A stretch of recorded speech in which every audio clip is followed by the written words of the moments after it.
Hi hello welcome to my channel. చాలా రోజుల తర్వాత ఎన్నో పోషకాలు కలిగిన ఎంతో హెల్దీగా ఉండే రాజ్మా కర్రీ అయితే ఎలా చేయాలో మీకు చూపిస్తున్నాను.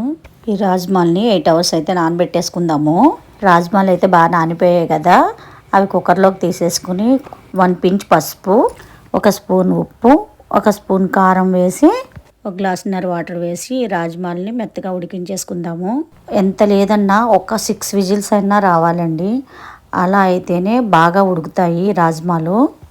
ఈ రాజ్మాలు ఎంత మెత్తగా ఉడికితే కర్రీ అంత టేస్ట్ ఉంటుంది. చూసారా, చేతితో ఇలా నొక్కితే ఇలా పిండిలా అయిపోవాలండి.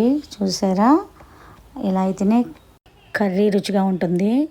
వీటిని పక్కన పెట్టేసుకుని స్టవ్ మీద బాండి పెట్టుకుని దాంట్లో 1 స్పూన్ ఆయిల్, 1 స్పూన్ నెయ్యి వేసుకుని ఒక 3 ఉల్లిపాయలని మిక్సీలో కొంచెంగా బరకగా ఉండేలాగా ఈ మాదిరి పేస్ట్లా అయితే చేసుకుందాము. దాంట్లో 2 బిర్యానీ ఆకులు, 2 దాల్చిన చెక్క ముక్కలు, అలాగే ఒక 3 యాలకులు వేసుకుందాము. వేసుకుని అది కొంచెం మగ్గాక 1 స్పూన్ అల్లం వెల్లుల్లి వేసుకుని పచ్చివాసన పోయేదాకా వేయించుకుందాము. తర్వాత ఇలాగా వచ్చాక కొంచెం పసుపు, కొంచెం కారం వేసుకొని రుచిగా సరిపడా ఉప్పు అయితే వేసుకుందాము. ఆల్రెడీ ఉప్పు అయితే ఇందాక రాజ్మాలో వేసాం కదా, అందుకని చూసుకుని వేసుకుందాము. 1 టీ స్పూన్ జీలకర్ర పొడి, 1 టీ స్పూన్ ధనియాల పొడి వేసి ఇది బాగా వేయించేసుకుందాము. ఇవి బాగా వేగాక 2 టమాటాలని మిక్సీలో మెత్తగా చేసేసుకుందాము. ఈ మెత్తగా చేసుకున్న టమాటాలు బాగా వేగాక పచ్చివాసన పోయే వరకు బాగా వేయించుకుందాము. కాసేపు మూత పెట్టుకుని ఒక 5 మినిట్స్ అయితే మూత పెట్టుకుని వేయించేసుకుందాము.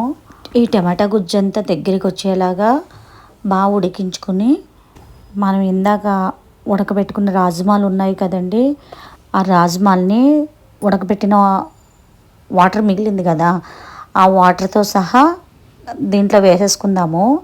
ఎందుకంటే పోషకాలన్నీ ఈ వాటర్లోనే ఉంటాయండి. దానివల్ల వాటర్ అయితే బయట పంపద్దు, మనం కర్రీలోనే వేసేసుకుందాము. ఎక్స్ట్రా వాటర్ ఏమన్నా పడితే ఒక చిన్న గ్లాస్తో వాటర్ వేసుకోండి, ఏం పర్లేదు. ఎంత మెత్తగా ఉడికితే ఈ కర్రీ అంత టేస్టీ ఉంటుంది. ఒక 10 నిమిషాలు మూత పెట్టేసుకుని కూర 10 నిమిషాల్లో దగ్గరికి వస్తుందనగా 1 teaspoon garam masala add చేసుకుందామండి. గరం మసాలా వేసుకున్నా వేసుకోకపోయినా పర్లేదండి, అది మీ ఇష్టం. మసాలా ఎక్కువ కావాలి అంటే గరం మసాలా కొంచెం యాడ్ చేయండి. కర్రీ అయిపోయాక స్టవ్ ఆఫ్ చేసే ముందు 1 టీ స్పూన్ నెయ్యి, కొంచెం కొత్తిమీర వేసుకుని కర్రీ ఇంకాస్త దగ్గరికి వచ్చే వరకు ఒక 10 నిమిషాలు ఉడికించుకుందాము. ఎంతో హెల్దీ అయిన మన టేస్టీ రాజ్మా కర్రీ అయితే రెడీ అయిపోయింది. ఇది రోటీలోకి, రైస్లోకి కూడా చాలా బాగుంటుందండి. ఒక్కసారి ట్రై చేసి నాకు కామెంట్ సెక్షన్లో చెప్పండి. నా ఈ వీడియో కనుక నచ్చితే లైక్ చేయండి, షేర్ చేయండి, సబ్స్క్రైబ్ చేయండి ప్లీజ్.